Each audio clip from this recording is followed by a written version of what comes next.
Assalamualaikum warahmatullahi wabarakatuh. Teman-teman sekalian, kita lanjutkan kajian kita mengenai sholat qasar. Syarat kelima supaya sholat qasar dianggap sah, yaitu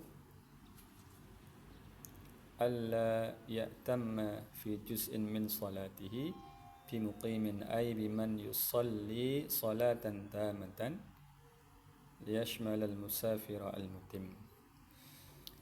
Hendaknya tidak bermakmum kepada orang yang sholat secara sempurna.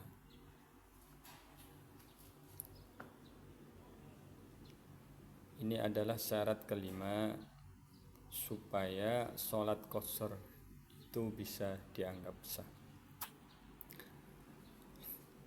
Jadi apabila ada seorang musafir yang sudah dibolehkan mengqasar sholat, tetapi ternyata dia bermakmum kepada orang yang sholat secara sempurna, maksudnya tidak mengqasar, maka si musafir ini wajib sholat secara lengkap, jadi tidak boleh mengqasar sholatnya.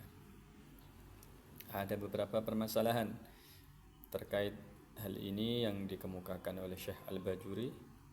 Di antaranya, apabila ada seorang musafir kemudian dia bermakmum kepada orang yang tidak diketahui statusnya, apakah dia ini seorang musafir ataukah dia ini bukan musafir yang tidak boleh mengqasar sholat, maka kalau dia tidak tahu status imamnya, maka si musafir ini harus sholat secara sempurna, secara 4 rakaat, tidak boleh mengqasar sholat.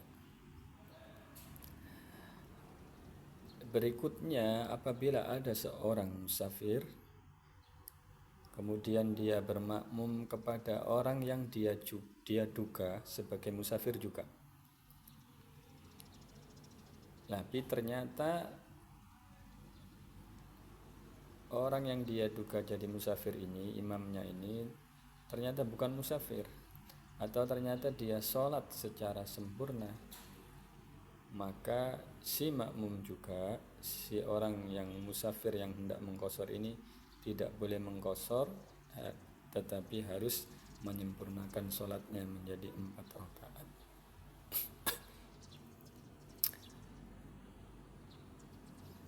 Begitu juga apabila dia bermakmum kepada orang yang jelas-jelas dia ketahui sebagai orang musafir,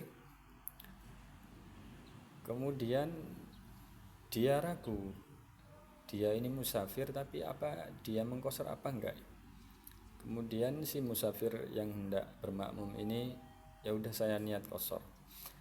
Ternyata benar imam yang dia ikuti, musafir yang dia ikuti ini juga mengqasar sholat, maka sah sudah sholatnya secara qasar.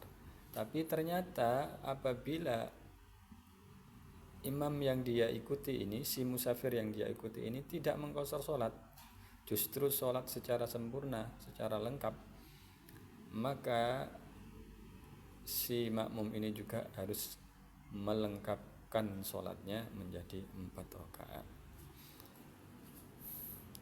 Begitu juga apabila dia niatnya digantungkan, misalnya kalau imam ini sholatnya qasar maka saya qasar, kalau imam ini sholatnya sempurna maka saya sempurna. Nah, apabila terbukti imamnya sholatnya qasar, sudah sah dia sebagai qasar.